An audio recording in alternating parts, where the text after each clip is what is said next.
May kotse na siya. Wow! Ang laki na ng bahay nila. Engaged na sila. Grabe, ang ganda na ng business niya.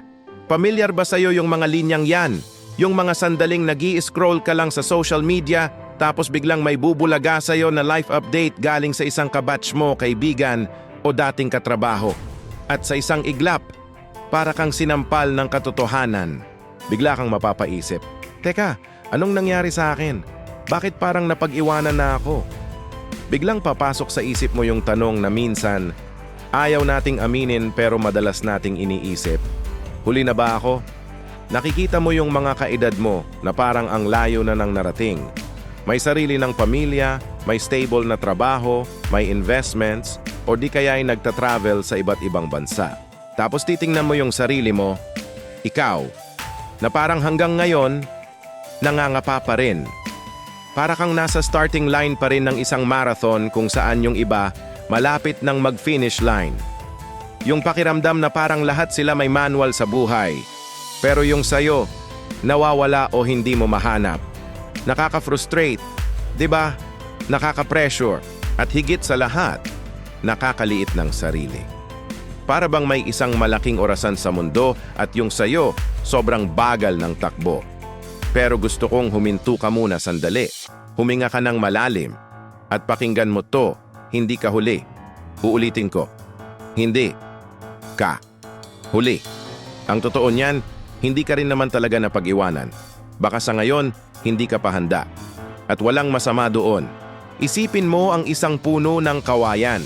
Sa unang 5 taon nito, halos wala kang makikitang paglago sa ibabaw ng lupa, para bang walang nangyayari. Samantala, yung ibang halaman sa paligid niya, ang bibilis tumubo at mamulaklak. Kung titingnan mo, parang talo yung kawayan. Pero ang hindi natin alam, sa loob ng 5 taon na yon sa ilalim ng lupa, palihim siyang nagpapalakas. Nagpapatibay siya ng mga ugat, kumakalat, at nag-iipon ng lakas. At pagdating ng tamang panahon, sa loob lang ng ilang linggo, bigla siyang tutubo ng napakatayog, mas mataas pa sa lahat ng halaman sa paligid niya. Ganyan din tayo sa buhay. Hindi lahat ng binhi sabay-sabay sumisibol. Hindi lahat ng bulaklak sabay-sabay namumukadkad. Mayroong mga mabilis, mayroong mga mas matagal, pero lahat may sariling panahon para ipakita ang kanilang ganda. Baka sa ngayon, ikaw yung kawayan. Baka yung pagka-stuck na nararamdaman mo ay hindi naman talaga pagka-stuck. Baka ito yung season mo para mag-aral, mag-ipon ng kaalaman at magpatibay ng pundasyon. Ito yung panahon mo para mas kilalanin ang sarili mo, yung mga gusto mo, yung mga ayaw mo, yung mga kalakasan mo, at yung mga kahinaan na kailangan mo pang i-improve. Yung mga panahong pakiramdam mo ay nag-iisa ka. Baka yan yung training ground mo para matuto kang tumayo sa sarili mong mga paa. Yung mga pagkakamali at rejections na nararanasan mo. Baka yan yung mga aral na kailangan mo para maging mas matatag at mas matalino ka sa hinaharap. Lahat ng nangyayari sa iyo ngayon, gaano man kaliit o gaano man kahirap, ay parte ng paghahanda para sa iyo. Para kang isang atleta na puspusan ng training bago ang pinakamalaking laban ng buhay niya. O isang chef na inaaral muna ang bawat sangkap bago lutuin ang kanyang masterpiece. Ang success ng iba ay hindi nangangahulugang failure mo. Ang timeline nila ay hindi mo timeline. May sarili kang orasan, may sarili kang karera. At ang kalaban mo lang sa karerang ito ay yung sarili mo kahapon.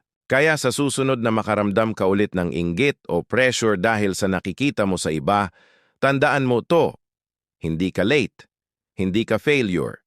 Nasa preparation stage ka lang. Pinapalakas mo pa ang iyong mga ugat. Darating din ang panahon mo. Darating din yung araw na paggising mo, masasabi mong, kaya pala. Kaya pala kailangan kong pagdaanan lahat ng yon. At sa araw na yon, magpapasalamat ka sa bawat paghihintay, sa bawat pagsubok, at sa bawat luha.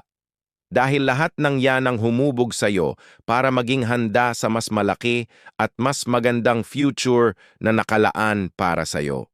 Huwag kang mainip, magtiwala ka lang sa proseso, magtiwala ka sa sarili mong timing, Kung nakaka-relate ka sa pinag-usapan natin ngayon, i-comment mo naman sa ibaba.